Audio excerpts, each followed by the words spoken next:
स्वराज्य मराठी न्यूज, आपल्या हक्काचं व्यासपीठ। नमस्कार, मी आकांक्षा पाटील स्वराज्य मराठी न्यूज चॅनलच्या बातमीपत्रामध्ये आपलं सहर्ष स्वागत करते। पाहुयात आजची एक महत्त्वाची बातमी। भारत विकसित संकल्प यात्रेच्या निमित्ताने पंतप्रधान उज्ज्वला गॅस योजनेतून वाळवा तालुक्यातील बहादुरवाडी येथे गॅस सिलेंडर तसेच शेगडीचे वाटप करण्यात आले।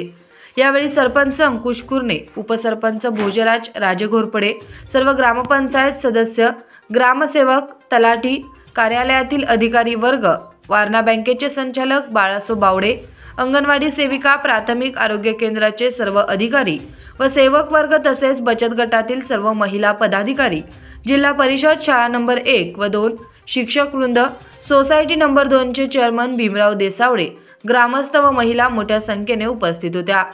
सम्राट भारत गॅस बागणी यांच्यामार्फत पंतप्रधान उज्ज्वल गॅस कनेक्शन योजनेअंतर्गत माहिती व गॅसच्या सुरक्षिततेबाबतची माहिती सौ सीमा खवरे पाटील यांनी दिली। यावेळी सम्राट भारत गॅस बागणी संस्थापक अध्यक्ष मनोज खवरे पाटील यांनीही या योजनेचे लाभ घेण्याचे आवाहन केले। महिला आणि ग्रामस्थांना मोफत गॅस कनेक्शन मिळवून दिल्याबद्दल विजयकुमार खोत यांचे कौतुक करण्यात आले। स्वराज्य मराठी न्यूज चॅनलसाठी विजयकुमार खोत, बहादुरवाडी।